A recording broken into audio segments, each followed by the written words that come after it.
Bienvenidos a Mesa de Diálogo, el espacio de encuentro de Rosario3.com.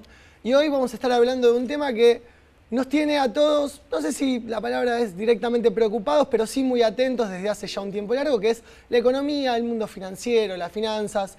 Y para eso le invitamos a Juan José Monsalve, que es contador público nacional, en este momento doctorando en finanzas, y a su vez que trabaja en el mercado de valores de la ciudad de Rosario. Eso no sé si está bien dicho, pero creo que es... Sí, soy operador. Operador de bolsa, sí, perfecto. Sí. Bueno, para arrancar, fácil, cortita. Sí. ¿Qué es el mercado? O mejor dicho, ¿quiénes son el mercado? Bueno, el mercado es una institución, ¿no es cierto?, en donde se encuentran dos partes, oferta y demanda. Como cualquier otro mercado, es un mercado abierto donde tanto oferentes y demandantes se cruzan y fijan un precio. Podemos hacer una comparación directa con un banco, en donde un banco en realidad no es un simple intermediario, sino que capta a los oferentes y reparte hacia los demandantes. En el medio, lógicamente, hay una tasa, la cual es la ganancia del banco. El mercado, a diferencia del banco, cumple con distintas funciones, que es la canalización del ahorro hacia la inversión productiva, transferencias de riesgos y también hace transparencia en la información en los precios. Para ser un poco más claro con respecto a estas características que tiene el mercado, la canalización del ahorro hacia la inversión productiva es, para desmistificar un poco o sacar algunos miedos que hay en el público en general, no es que el dinero de los que ahorran pasa a una caja negra que se reproduce y genera más dinero y ganan más dinero. Que eso es como una idea, ¿no? Hay como una idea de eso. De que el dinero hace dinero. Que hace más dinero, claro. Pero eso no es cierto. Okay. Supongamos que hay una empresa que, por ejemplo, que instala o desarrolla cafeterías en distintos lugares del país y quiere trasladarse o instalarse, mejor dicho, en la sección cuyana o en la región de Cuyo, Argentina. Entonces, como no tiene efectivo disponible para hacerlo, lo que debe hacer es buscar gente que le oferte ahorros, fuente genuina, ¿no es cierto? Entonces, contablemente el activo es igual al pasivo más el patrimonio neto, ¿no es cierto? Entonces, esa empresa lo que necesita es más activo para poder instalarse en los distintos... Más dinero líquido. Más dinero para poder hacer una inversión, ya sea un alquiler, muebles y útiles, pocillos, todo lo que sea necesario para montar el negocio. Entonces, va al mercado, mejor dicho, y puede canalizarlo de dos formas. Los ahorradores, quienes ahorran dinero, que son las familias, personas como nosotros, a través del mercado, invierten en esa empresa. ¿Cómo pueden invertir? De dos formas. Una es, esa empresa puede decir, bueno, quiero aumentar mi pasivo, entonces digo, hago una emisión de bonos. Okay. En donde bonos es un activo de renta fija, que significa que anticipadamente yo sé cuándo voy a pagar y cuánto voy a pagar. Este privado que necesita ahorro conoce cuál es su tasa de rendimiento de su proyecto, ¿no es cierto? Entonces busca en el mercado canalizar ese ahorro, buscar ese ahorro de la gente para invertirlo en su negocio. Entonces, como dije antes, puede hacer a través de un bono, que es un instrumento de renta fija, que tanto el colocador, que sería la empresa privada, como el tomador, que sería quien compra ese bono, sabe anticipadamente cuánto va a cobrar y cuándo lo va a cobrar. Okay. Otra forma es a través de acciones. O sea, la empresa dice, no quiero asumir un pasivo, quiero que esta gente participe de mi negocio. Emito acciones. Quien compra las acciones es una renta variable. O sea, cuando la empresa gana, vos ganas un poco más. Cuando la empresa pierde, vos también tenés pérdida. Exacto. Básicamente. Exacto. La empresa que coloca o que necesita hacer una inversión, conoce su tasa de retorno, digamos 30% por decir algo. Va a colocarse en el mercado a una tasa inferior a eso, ¿no es cierto? Esta gente le va a prestar a 25%. La diferencia, o sea, entre el 30% y el 25% que debe pagar es la ganancia que tiene la empresa por asumir el riesgo que tiene, ¿no es cierto? Del otro lado se encuentran quienes prestaron ese dinero, ¿no es cierto? Entonces, que podemos ser ahorristas pequeños exacto, de un exacto. banco, por ejemplo. Entonces, ellos quieren obtener un nivel de rentabilidad del 25%. Si es en un bono, ¿no es cierto? Si es en una acción, bueno, ahí ya, como es renta variable, va a correr con la suerte de que corra la empresa. Pero si yo compro acciones de una empresa es porque supongo que esa empresa tendrá flujos de fondos futuros cada vez mayores, mayor rentabilidad, ¿no es cierto?, que a mí me favorezca. Otra cuestión propia del mercado que antes dije era la cobertura de riesgos.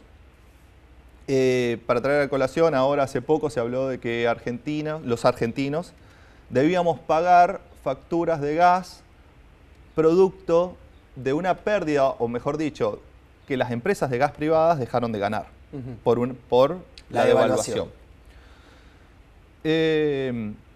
Primero que es algo bastante ilógico. O sea, como hubo un cierto revuelo de la gente que dice, no, mirá, yo no tengo por qué pagar esto, o también va a venir otro con el cual hice un contrato y me va a decir, bueno, la devaluación me afectó. Claro, la persona también perdió en la devaluación. Todo el mundo perdió. Claro, y no lo están resarciendo. Y nadie está yendo a los contratos que hizo en ese momento. Obvio. Entonces, el mercado permite también a las empresas, ya sea las empresas privadas de gas o cualquier otra empresa, hacer coberturas. Si ellos saben que si el dólar se dispara, o mejor dicho, que el peso pierde valor frente al dólar, pueden hacer coberturas en el mercado de futuros y opciones y cubrirse de ese riesgo. O sea, es una irresponsabilidad de parte de la empresa no hacerlo, sabiendo que vende un bien que es hoy transable. Claro. Porque el gas pasa a ser transable. Para distinguir entre transable y no transable. Los no transables son aquellos que se producen localmente que no se pueden exportar. Los transables son aquellos que se producen localmente que se pueden exportar. Por lo tanto, tienen precio internacional. Por ejemplo, el aceite. Entonces, cuando la gente va a la góndola y dice, aumentó el dólar y me aumentó el aceite. Sí, lógicamente, porque quien lo produce lo puede vender en el mercado local o afuera. Lo va a vender en el mercado que más le dé. Claro. ¿No es Esa cierto? es en un marco, digamos, donde por ahí vos no tendrías una regulación que te obligue a tener una porción de tu producción para el mercado interno, digamos, ¿no? Sí, básicamente. sí, un mercado más libre, claro, en donde permita, ¿no es cierto?, exportar 100%. Y me interesa que nos comentes un poco cómo es el trabajo del operador de bolsa o también el trader, que últimamente, también producto de cómo se está hablando de finanzas en nuestro país, tenemos como también una idea de quién es esta persona que ve detrás de una pantalla, un bono sale tanto con la sigla de Argentina, otra de Brasil, y es que decide dónde pone el dinero de sus inversores. Digamos, para entender un poco también más conceptualmente quiénes son el mercado. Perfecto.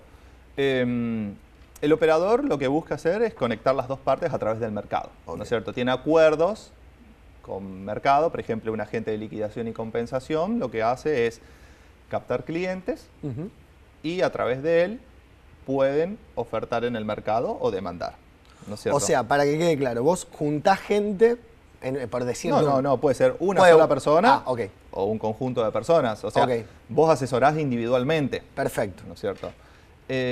Lo que ellos hacen, o sea, lo que hacemos los operadores es asesorar de acuerdo al perfil de riesgo de cada cliente.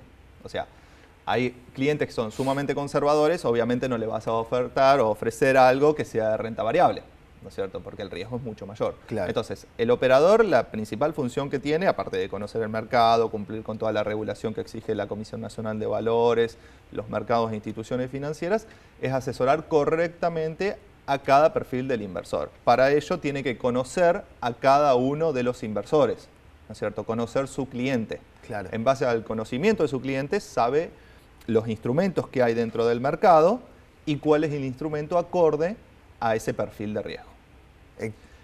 Lo otro que me preguntabas eran los traders. Los traders podemos decir que son, por ejemplo, los portfolio managers, que son aquellas personas las cuales conocen de la operatoria y logran ver aquellos precios los cuales están subvaluados o sobrevaluados y colocarse en esos precios o en esos activos, mejor dicho. Claro. Entonces lo que buscan hacer es obtener un rendimiento adicional. A veces manejan, por ejemplo, los fondos comunes de inversión. Son fondos que tienen distintos perfiles de riesgo, que tienen una cartera compuesta por distintos activos. Buscan aquellos activos los cuales se encuentran más subvaluados y venden los que están sobrevaluados. ¿Para qué? Para generar un rendimiento adicional.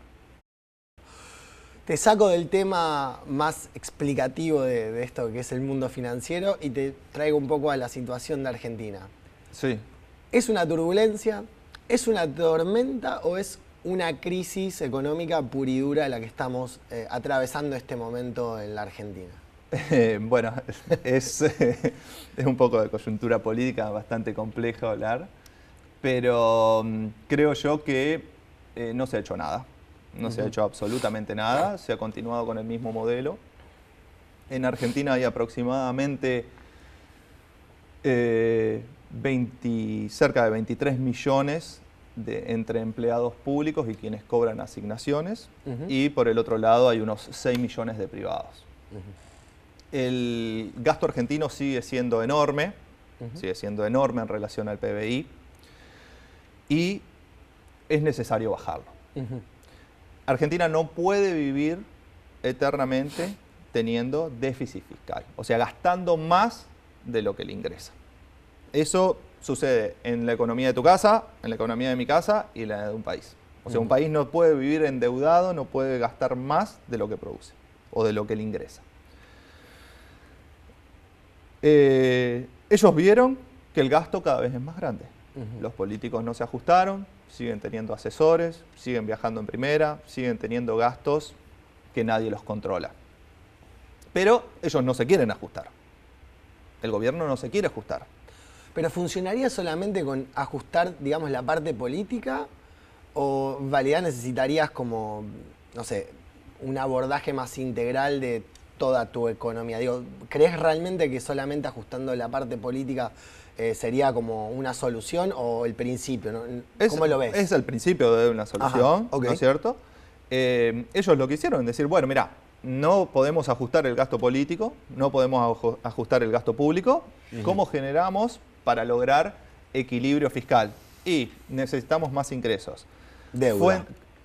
No necesariamente, sí nos hemos endeudado para lograr cumplir con todos los compromisos que tenemos, porque si no, se veía bastante compleja la situación. Claro, entraríamos en una etapa de default nuevamente como lo que podría vimos ser, en 2001, podría ser. Por decir. Tampoco quiero asustar a la gente porque no sé si eso era lo que iba a suceder previo del endeudamiento que se obtuvo con el FMI. Claro. Pero a lo que voy es, tenemos gastos, cada vez tenemos más gastos del aparato del gobierno, necesitamos generar más ingresos, de fuente genuina o de fuente no genuina. Fuente genuina sería la explotación de vaca muerta, los mares de Argentina, la zona pesquera, pero cada vez se aplican más impuestos en realidad. Entonces, más impuestos implica cada vez un ajuste mayor al sector privado, que son 6 millones, o sea, hay 3,7 empleados públicos o personas que van y cobran un cheque por ventanilla del Estado, y hay 6 millones que están pagando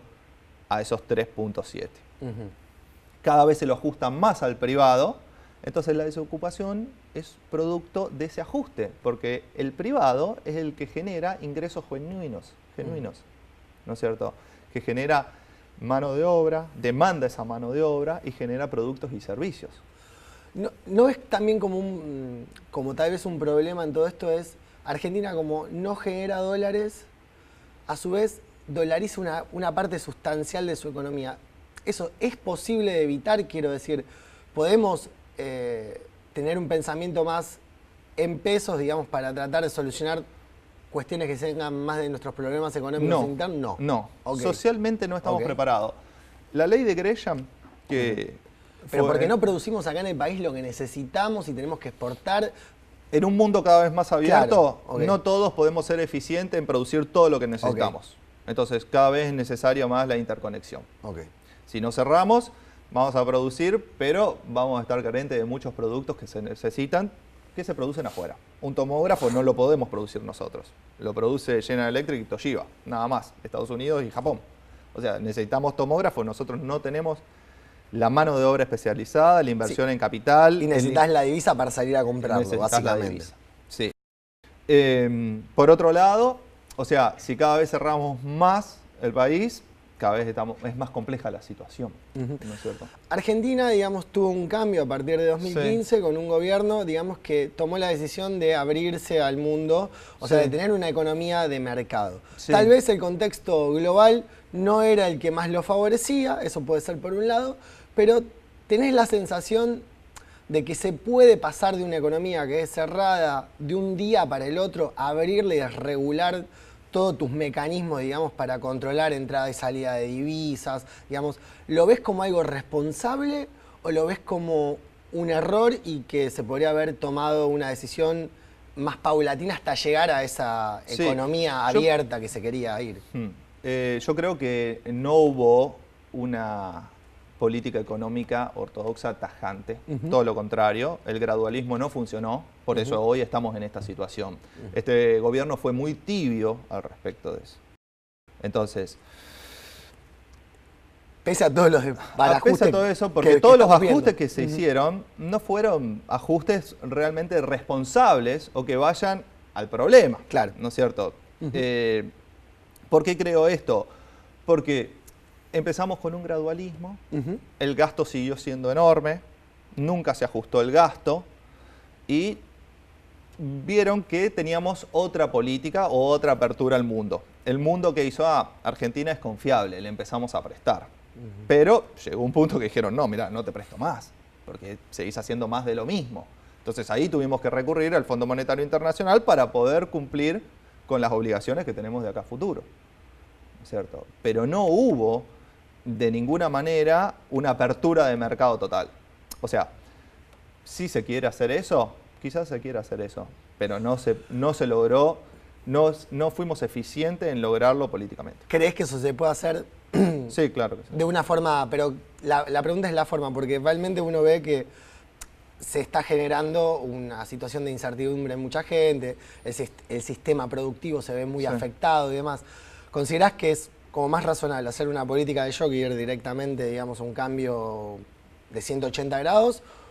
¿O crees que se podría haber hecho, de nuevo, es como repetir un poco la pregunta, pero que se podría haber hecho, no sé, tal vez en 10 años y ahorrarle a mucha gente, digamos, ciertos padecimientos, digamos? Más allá de que si a vos te gusta la economía de mercado o no te gusta, digo, si vos tomás una decisión y vas a ir para un lado, ¿considerás que eso se podría haber pensado, no sé, en 10 años, tomando medidas o no?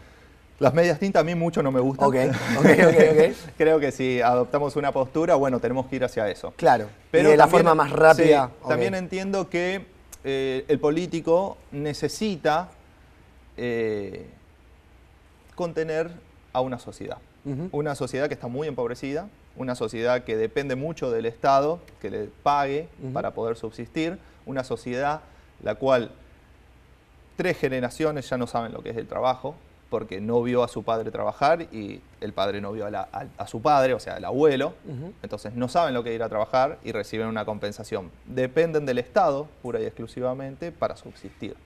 Entonces, es necesario un cambio político y de mentalidad. O sea, es necesario que esa persona se le inserte dentro del mercado laboral y que no se lo mantenga. Por varias cuestiones. Primero porque los 6 millones de privados pagan a ellos. Ellos que son los que no saben trabajar. Y por otro lado, esa persona que no trabaja necesita dignificarse. O sea, el trabajo dignifica. Entonces tiene que entender que salir a trabajar es un beneficio para él y no es un perjuicio. Te llevo a una parte ya más final de la entrevista que me interesaría que hablemos un poco de educación financiera, digamos. Sí. ¿Por qué es importante pagar el total de la tarjeta y no pagar el mínimo? Esta idea del interés compuesto, digamos. ¿Por qué la gente tiene que tomar conciencia de eso para tener una vida financiera un poco más ordenada? Sí. Bueno, a partir de que el Estado se empieza a meter cada vez más dentro del mercado financiero, el Banco Central, por un lado, a través de las LEBAC y de las LETES, por otro lado, el gobierno emitiendo bonos, las tasas se fueron disparando. Hoy las tasas rondan al 72%, la negociación del último LEBAC fue del 57%. Esto hace que los bancos, por el no pago de tarjetas, también el cobro sea muy alto, ¿no es cierto? Entonces, tener las tarjetas en rojo hoy es un problema muy grande. muy grande. Hay bancos que llegan a cobrar hasta el 120% por descubierto. O sea, el doble de lo que es tu deuda y un poco más. Exacto. Entonces es necesario, primero, cubrir eso para no seguir pagando intereses sobre intereses y sobre la deuda que uno tiene. La segunda parte de la educación financiera es entender que no podemos gastar más de lo que nos ingresa. Entonces, educación financiera también es con la tarjeta. No podemos gastar nunca más de lo que nuestro salario, nuestros honorarios, nuestras comisiones nos generan. Y la tercera es, quienes logran ahorrar después de todo esto, tienen que estar siendo asesorados con una persona idónea. O sea, que entienda el perfil de cada uno de los inversores y asesore de acuerdo a eso. Ahí va mi pregunta final, ¿no? Sí. ¿En qué conviene hoy invertir en Argentina teniendo en cuenta un poco todo este contexto en el que estamos viviendo y el que vos muy bien describís? ¿Cuál sería tu consejo?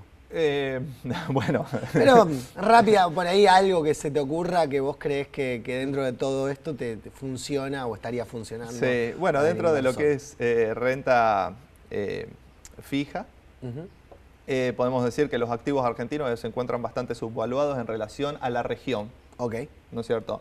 Si Argentina logra mejorar su situación política, económica, financiera, estos bonos van a tender a aumentar de valor. Para entenderlo, hoy estarían baratos para entrar, Sí. que no te darían demasiada ganancia, pero tenés la posibilidad de que si la economía mejora, esos te den un rinde mayor. ¿Sería algo así? El rendimiento hoy, por ejemplo, de un bono que antes vos nombraste, el Bonar 2024, ahí 24, está cerca del 10%, ¿no es cierto? Anualmente. En dólares.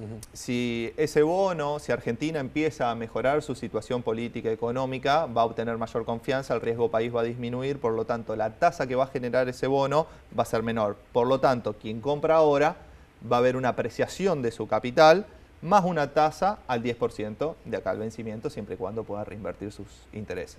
¿No es cierto? Juan José, muchísimas gracias por tu tiempo, por venir acá. Y muchísimas gracias a ustedes porque están del otro lado. Nos vemos en el próximo Mesa de Diálogo.